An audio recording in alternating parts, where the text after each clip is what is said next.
जी कहने लगे, प्रभु आप कोई भी कथा हमें संक्षेप में सुनाओ चलेगा, लेकिन आप हमें भगवान श्री कृष्ण की कथा विस्तार से श्रवण कराओ। आपने जैसी भी कोई कथा श्रवण कराई, हमने आपको कुछ नहीं बोला, लेकिन आपसे निवेदन है कि अब आप हमें कृष्ण कथा को विस्तार से श्रवण कराओ। आज सुखदेव जी महाराज मुस्कुराए और कहने लगे, ठीक है राजन, मैं तुम्हें भगवान श्री कृष्ण की कथा को विस्तार से श्रवण कराता हूं। राजन, बात उस समय की है जिस समय मथुरा राज्य में उग्रसेन नाम के राजा राज्य किया करते थे और कहने लगे हैं, अपने राज्य को बड़े प्रेम से, बड़ी सहजता से, बड़ी सरलता से संभाल रहे हैं। एक दिन की बात है, उनका एक पुत्र है जिसका नाम है कंस। एक दिन क्या हुआ, राज्य से, मथुरा नगर से कुछ भक्त आए, कुछ संत आए, प्रजा से कुछ लोग आए और महाराज से कहने लगे, महाराज आपका जो पुत्र कंस है हमें बड़ा सताता है और धमकी देता है कि मैं इस राज्य का राजकुमार हूं। आज उग्रसेन जी ने जैसे यह सुना, सुनते ही अपने पुत्र कंस को राज्य में सभा में बुलाया और राजसभा में बुलाने के बाद पूछा, क्या यह सही कह रहे हैं? कंस ने कहा कि हाँ, सत्य कह रहे हैं। सेनापति को आदेश दे दिया कि मेरा पुत्र है, यदि मेरे पुत्र ने भी अधर्म किया है, मेरी प्रजा को सताया है, तो चाहे वो मेरा पुत्र ही क्यों ना हो, जो सबके लिए दंड है वही दंड मेरे पुत्र को दिया जाए। उग्रसेन जी ने सेनापति को आदेश दे दिया कि मेरे पुत्र कंस को कारागृह में डाल दो। आज जैसे आदेश दिया, कंस ने सेनापति को आदेश दे दिया कि इनके पुत्र को नहीं डालना, पुत्र के पिता को कारागृह में डाल दो। सेनापति कंस से डरता है, उग्रसेन से नहीं डरता। तो आज कंस के भय के कारण सेनापति ने महाराज उग्रसेन जी को बंदी बनाया और कारागृह में डाल दिया। ये जो कंस है बड़ा ही दुष्ट है, बड़ा ही महाराज राक्षसी प्रवृत्ति का है, दया धर्म इसके अंदर है नहीं और ये किसी से प्रेम भी नहीं करता। ये सबसे ज्यादा प्रेम करता है स्वयं अपने आप से, और थोड़ा सा प्रेम यदि और किसी से करता है तो अपनी चचेरी बहन देवकी से करता है। पिता को कारागृह में डाल दिया। एक दिन की बात है, मन में विचार आया कि मेरी बहन देवकी अब बड़ी हो गई है, विवाह के योग्य हो गई है, इसके लिए कोई सुंदर सा वन ढूंढना चाहिए, ऐसा सोच ही रहा था। तो महाराज उसी समय कंस के परम मित्र श्री वसुदेव जी महाराज का आगमन वहां हो गया। वसुदेव जी को देखा तो कहने लगे, अरे वसुदेव, तुम बहुत ठीक समय पे आए हो, तुम बिल्कुल सही समय पे आए हो। मेरे मन में एक इच्छा है, यदि तुम चाहो तो तुम स्वीकृति दे सकते हो। वसुदेव जी ने पूछा कि क्या है भैया, बता। तो आज कंस कहने लगा, तुम जानते हो ना मेरी चचेरी बहन देवकी को, भैया देख मैं उसे बड़ा प्रेम करता हूं और अब वो विवाह के योग्य हो गई और तुमसे अच्छा वर तो मुझे कोई नजर ही नहीं आ रहा। हम तुम एक दूसरे के परम मित्र हैं, यदि सगे संबंधी भी हो जाए तो बड़ा अच्छा रहे। आज ऐसी बातें करने लगे हैं।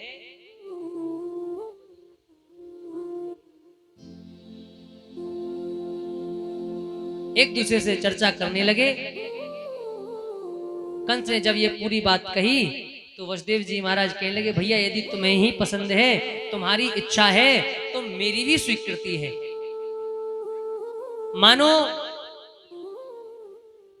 कंस ने पूरे मथुरा नगरी को दुल्हन की भांति सजवाया, सभी मथुरा वासियों को निमंत्रण किया और खूब धूमधाम से अपनी बहन देवकी का विवाह किया।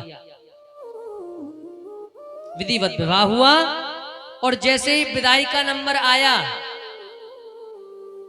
तो महाराज क्या हुआ, सारथी को कहा कंस ने कि भैया ऐसा कर, मैं अपने मथुरा के द्वार तक अपनी बहन को स्वयं सारथी बन के छोड़ के आऊंगा, तुम हट जाओ, मैं चलाऊंगा रथ को।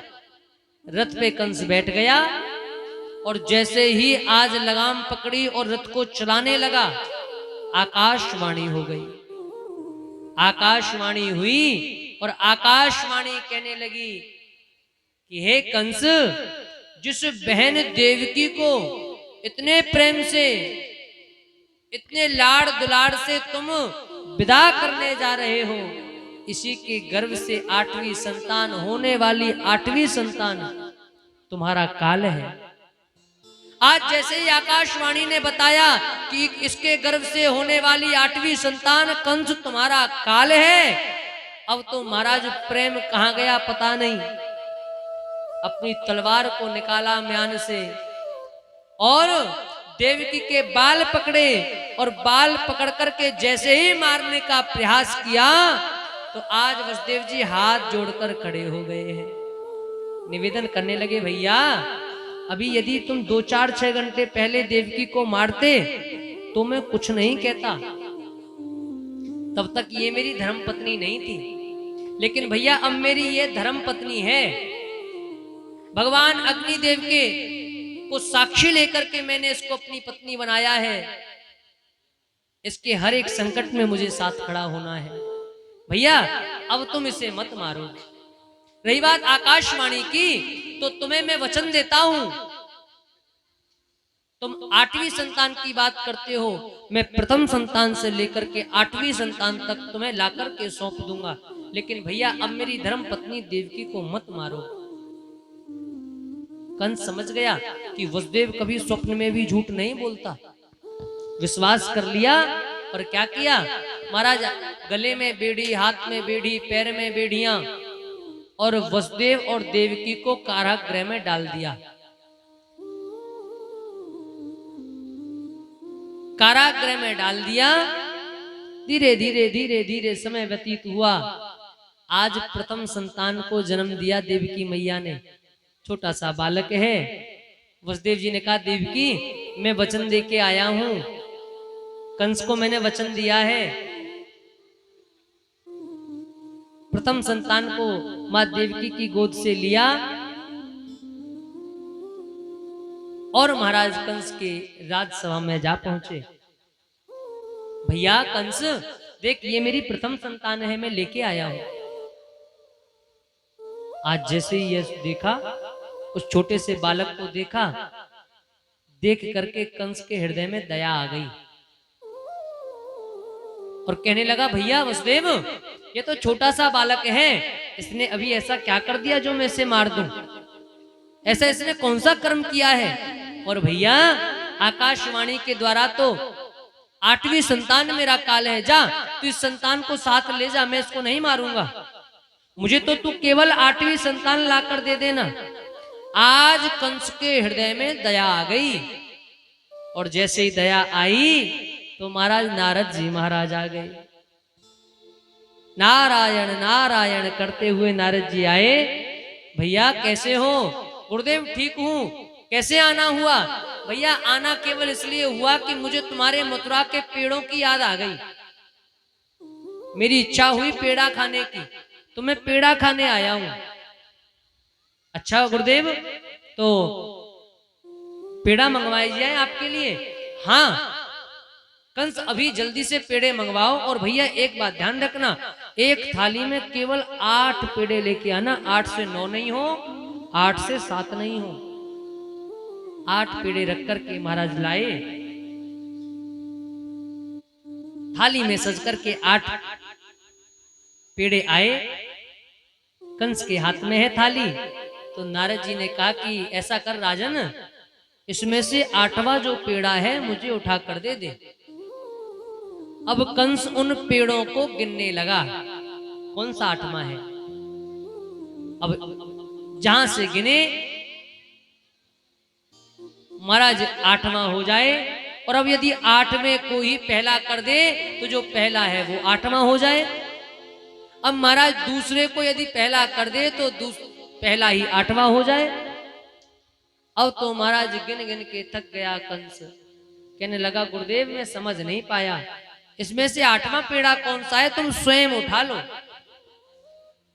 नारद जी कहने लगे कंस, जब तू साधारण पेड़ों में से 8वां पेड़ा नहीं ढूंढ पाया तो उस नारायण, मायावी नारायण, उसकी उस माया में तू 8वें संतान को कैसे पहचानेगा। कौन पहली है कौन आखिरी है, कौन पहली है कौन 8वीं है, तुझे पता भी नहीं चलेगा।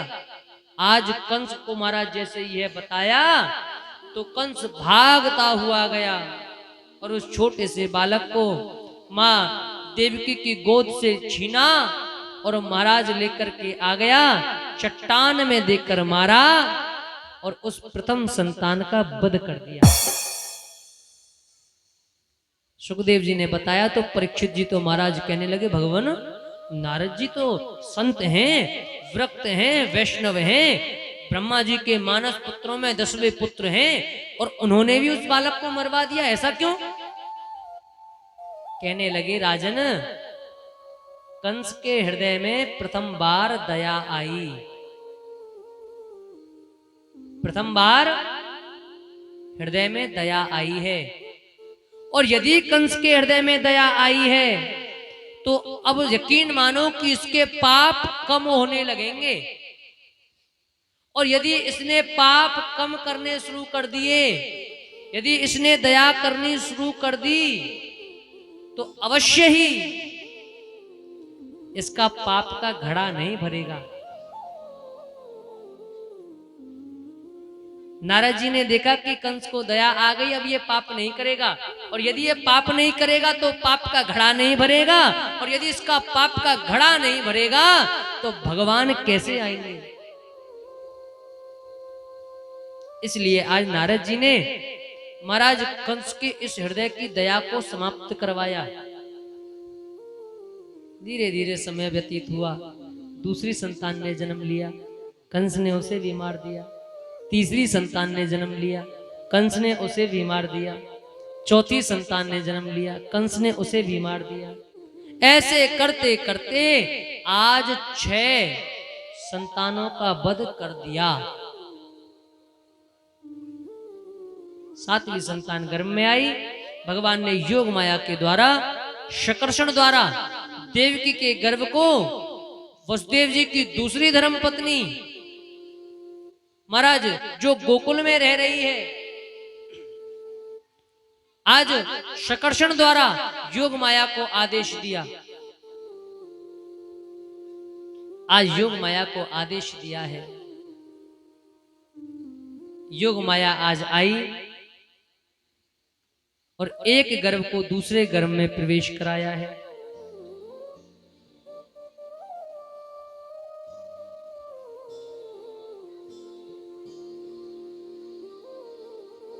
एक गर्भ को दूसरे गर्भ में प्रवेश कराया।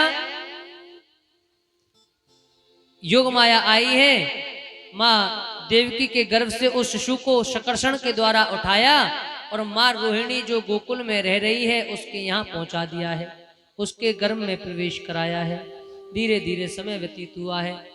महाराज कंस को पता चला कि देवकी की जो 7वीं संतान है वह तो नष्ट हो गई, अब तो 8वीं संतान आने वाली है। अब तो जैसे ही 8वीं संतान आने वाली है तो कंस डर करके रहने लगा, चारों तरफ सेना खड़ी करके रखे, काले रंग से डरने लगा, काले वस्त्रों से डरने लगा, काली रात से डरने लगा। महाराज 150 सैनिक चारों तरफ खड़े रखता, पहरेदारी बढ़ा दी कि अब 8वीं संतान आने वाली है जो मेरा काल है। धीरे धीरे धीरे धीरे समय व्यतीत हुआ है। महाराज जब धीरे धीरे समय व्यतीत हुआ, देवक्या पालितो गर्भे लालितो अंके यशोदयः यशोदयायुतो बालो गोपालो रमतां हृदि। कहने लगे हैं धीरे धीरे समय व्यतीत हुआ तो भगवान श्री नारायण कारागृह में आज वसुदेव और देवकी के सामने प्रकट हो गए हैं। प्रकट हुए, चतुर्भुज रूप धारण करके प्रकट हुए और आज कहने लगे बाबा मैं जल्दी ही तुम्हारे यहां तुम्हारा पुत्र बन के आऊंगा, तो एक काम करना, तुम मुझे कारागृह से ले जा करके गोकुल छोड़ आना। गोकुल में मेरी योग माया एक कन्या के रूप में तुम्हारे परम मित्र नंद बाबा के यहां जन्म लेगी, तुम वहां चले जाना। वसुदेव जी ने कहा कि भैया अरे प्रभु चला तो जाऊं, लेकिन गले में बेड़ी, हाथ में, पैर में, हर जगह बेड़ियां हैं, इतने बड़े बड़े ताले हैं जो इन कारागृह के महाराज गेटों में लगे हैं,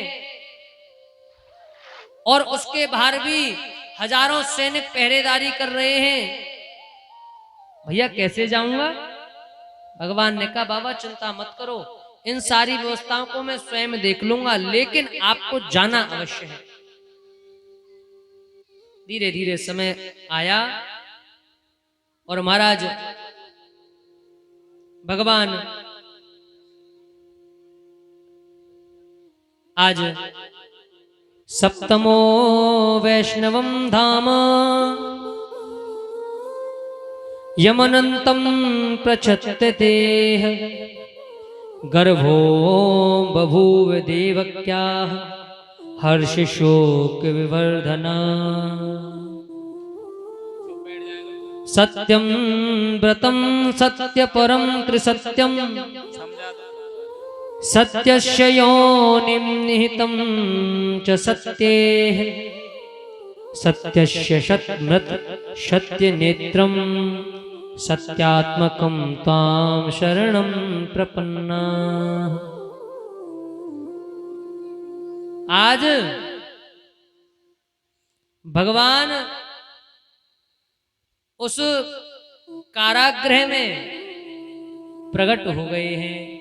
रात के ठीक 12 बजे हैं और आकर प्रकट है गए और कहने लगे मैया देख मैं आ गयो हूं। मैया ने कहा आ गए, लेकिन अभी तो आप पुत्र बन के नहीं आए, भगवान बन के आए हो। कहने लगे हैं कि अभी तो आप भगवान बन के आए हो। अच्छा कैसे आऊं फिर पुत्र बन के। तो कहने लगे कि जब पुत्र बन के आते हैं ना तो इतने बड़े नहीं आते, छोटे से बन के आते हैं। भगवान ने छोटा सा रूप धारण कर लिया, लेकिन कैसा है, चतुर्भुज रूप धारण करके छोटे से बन के खड़े हैं। 4 भुजाएं हैं, पीतांबरी धारण कर रखी है। मैया ने कहा कि भैया भगवान के 4 हाथ होते हैं और साधारण बालक के 4 हाथ नहीं होते। मानो भगवान ने जैसे ही सुना तो अपने 2 हाथ भी हटा दिए, केवल 2 हाथ धारण कर रखे हैं। मैया अब ठीक है का। भैया ठीक तो है, लेकिन अभी भी एक कमी है। क्या कमी है मैया। अब कमी भैया जी है कि बालक को जब जन्म होवे है तो बालक वस्त्र पहन के ना आवे, बालक वस्त्र पहन के ना आवे। अच्छो मैया, तो मानो भगवान ने अपने वस्त्रन को भी त्याग दियो है। मैया अब ठीक है। तो मैया कहवे लगी लाला एक बात और बताऊं, जब बालक को जन्म होवे है तो बालक बात ना करे, जोर जोड़ते रोवे है। भगवान कहने लगे मैया तेरी सारी बात मान लूंगा लेकिन जोर जोड़ते रोऊंगा ना है। चो भैया चो ना रोवे गो या वजह ते ना रोऊंगा मैया, यदि मैं रोयो तो मामा कंस को पतो चल जाएगी, और मामा कंस को पतो चल गई तो अभी तुरंत ही मेरो वध कर देगो मैया। आज भगवान ने मौन धारण कर लिया। वसुदेव जी ने सुंदर सी एक टोकरी ली और महाराज आज ठाकुर जी को उस टोकरी में विराजमान किया, बैठाया, और जैसे ही सिर पे रख के 2 कदम आगे बढ़े पैरों की बेड़ियां टूट गईं, और 2 कदम आगे बढ़े तो हाथों की बेड़ियां भी टूट गईं। द्वार तक पहुंचे, गले में पड़ी हुई बेड़ियां भी टूट गईं। द्वार को अभी तो स्पर्श भी नहीं किया, ताला जो है अपने आप टूट गया, अपने आप द्वार खुल गया। बाहर जो सैनिक खड़े थे सब मूर्छित हो गए महाराज, और जैसे ही मूर्छित हुए तो महाराज आज श्री वसुदेव जी महाराज मथुरा से कारागृह से ठाकुर जी को गोकुल की ओर ले जाने लगे हैं।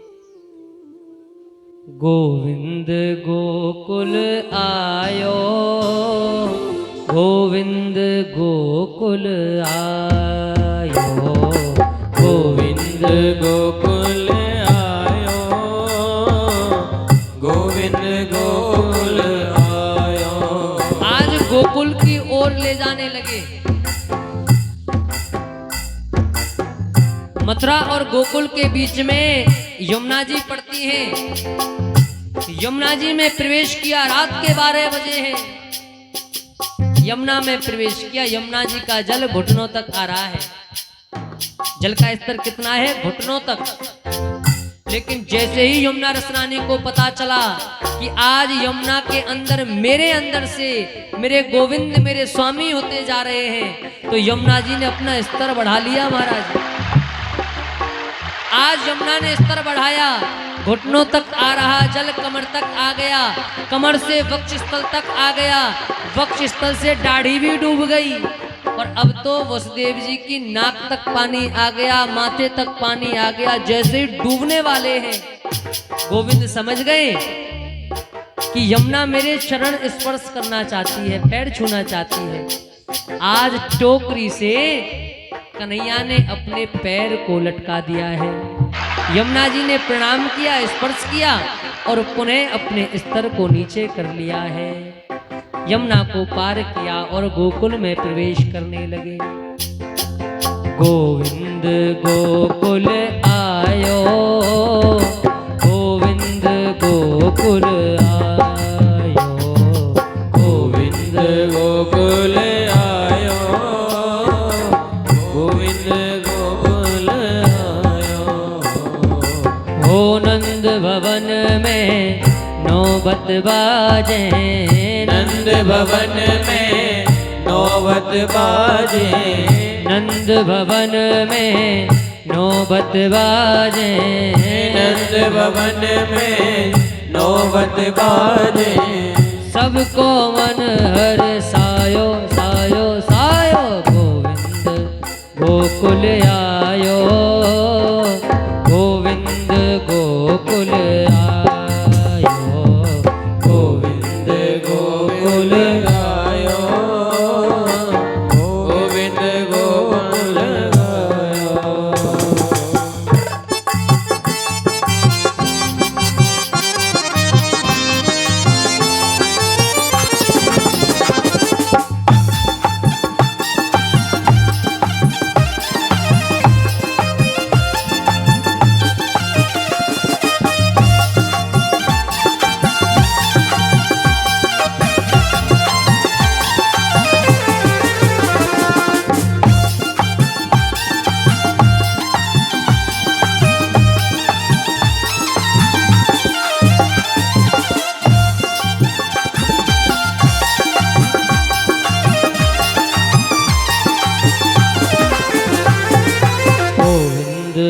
गोकुल आयो, गोविंद गोकुल आयो, गोविंद गोकुल आयो, गोविंद गोकुल आयो, गोविंद गोकुल आयो, गोविंद गोकुल आयो, गोविंद गोकुल आयो, गोविंद गोकुल आयो।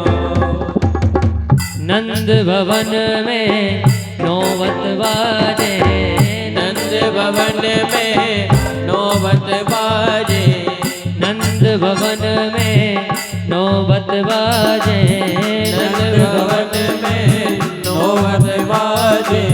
सबको मन हर सायो सायो सायो, गोविंद गोकुल आयो, गोविंद गोकुल आयो, गोविंद गोकुल आयो, गोविंद गोकुल आयो।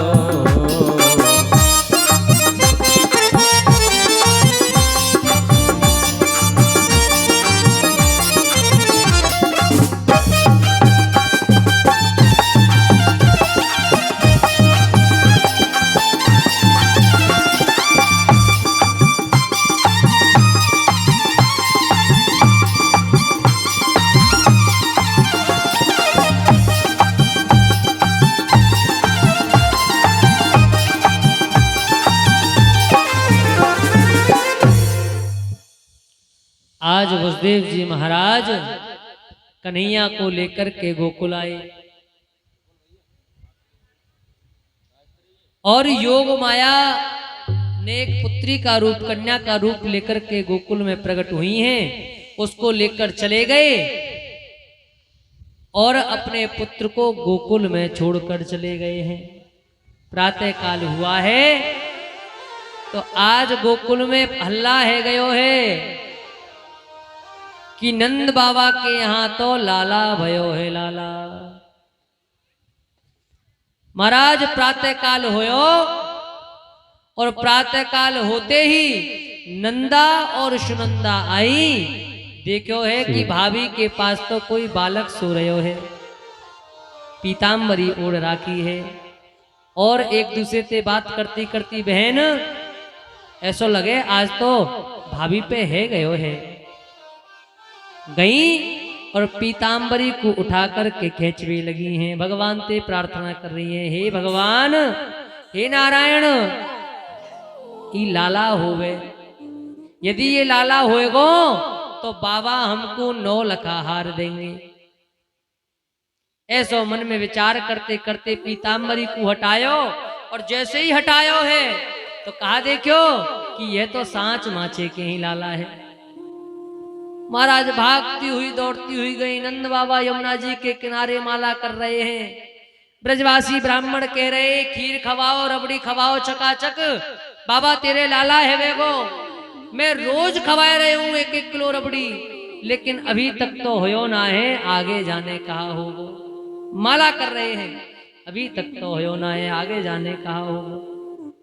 और महाराज जैसे ही नंदा सुनंदा पहुंची, बाबा आज तो है गयो। अरे बहन कहा भयो? बाबा आज तो है गयो। कहा देखो यदि हम तो बता दे कहा भयो है। बहन तू जो मांगे सो दूंगो, लेकिन बता तो दे कहा भयो है। आज कहने लगी हैं कि बाबा तेरे लाला है गयो है। अब तो महाराज जैसे सुनी लाला है गयो है तो भागते हुए नंद बाबा महाराज 80 वर्ष की आयु में, 80-85 वर्ष की आयु में ऐसे भाग रहे हैं जैसे 20 साल के छोरा। भागते भागते महाराज नंद महल में पहुंचे, लाला के दर्शन करे, ब्राह्मणन को बुलायो, स्वस्ति वाचन करायो और महाराज अब तो बधाई गाई जा रही है। हमारे मध्य में भी सुंदर झांकी के माध्यम से भगवान की सुंदर झांकी के दर्शन के लिए हमारे मध्य में झांकी पधारी है। तो आइए हम इनका पूजन इत्यादि करते हुए सुंदर बधाइयों का आनंद लेंगे। हमारे परम पूज्य आचार्य जी महाराज आवश्यक सूचनाओं को अवगत कराएंगे एवं परीक्षित जी के हाथों से प्रथम पूजन कराएंगे। जय जय श्री राधे, जय जय श्री कृष्ण। बोलिए बांके बिहारी लाल की जय, व्यास जी महाराज की जय। जय जय श्री राधे श्याम। विगत 4 दिन से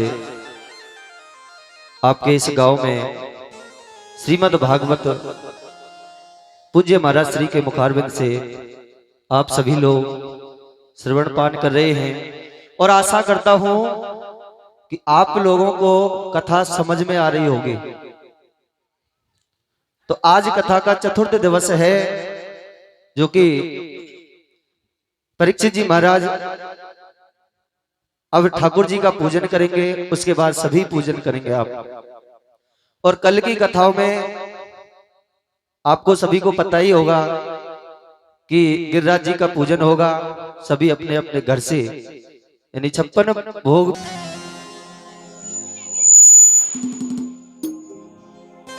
चावल पुष्प रखेंगे।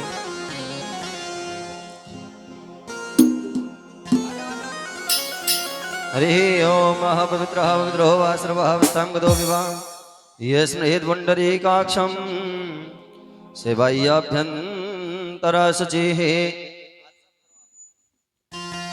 चावल पुष्प रखें, ठाकुर जी का पूजन करेंगे। आज हमारे घर पर ठाकुर जी का यानी प्रादुर्भाव हुआ है, तो बड़े भाव के साथ में आप सभी लोग भगवान का पूजन करें। ओम वंशी विभूषितकरा नवनीरदाभा पीतांबरा धरुणबिंबफलाधरोष्टा पूर्णेन्दु सुंदर मुखा दरबिंदु नेत्रा कृष्णात् परं किमपि तत्त्वमहं न जाने। कृष्णाय वासुदेवाय हरये परमात्मने प्रणतक्लेशनाशाय श्री गोविंदाय नमो नमः। बोलिए सच्चिदानंद भगवान की, बोल भागवत महापुराण की, बोले वेद व्यास भगवान की। जय जय श्री राधे। ठाकुर जी के लिए देखिए, एक एक जब आप पूजन करेंगे तो एक बात ध्यान रखना, कन्हैया हमारे छोटे से हैं, कोई तिलक नहीं लगाए। तिलक का विशेष रूप से ध्यान करें, और तिलक कोई नहीं लगाएगा। और जो भी आए बड़े भाव के साथ में ठाकुर जी का नमन करते हुए अपना श्रद्धा पुष्प चढ़ा करके जाएंगे। बोले बांके बिहारी लाल की।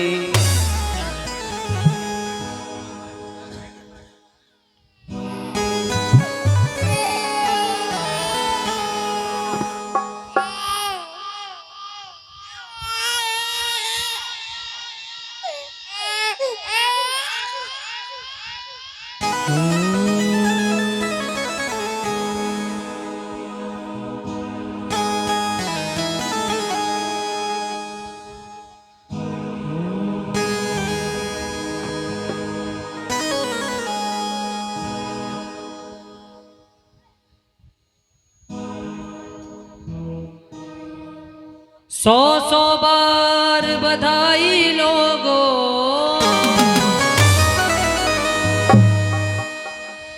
सौ सौ बार बधाई लोगों, लाखों बार बधाई।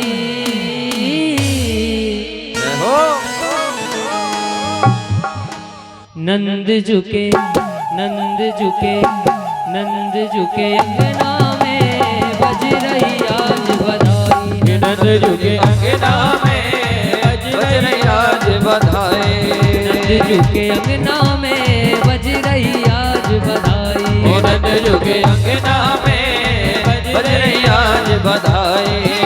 ओ सौ सौ बार बधाई लोगों, सौ सौ बार बधाई लोगों, सौ सौ बार बधाई लोगों, सौ सौ बार बधाई लोगों, सौ सौ बार बधाई लोगों, सौ सौ बार बधाई लोगों।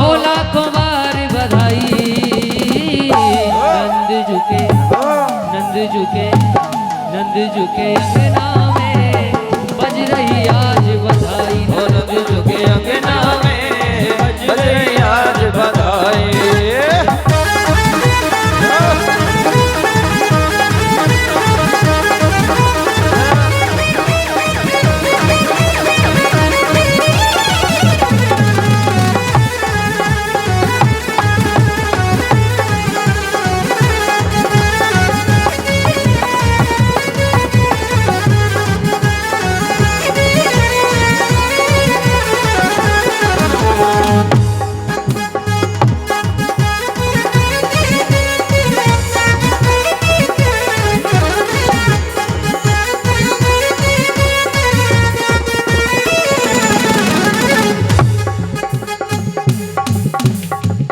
हो जूत के यूत नंद घर आवे,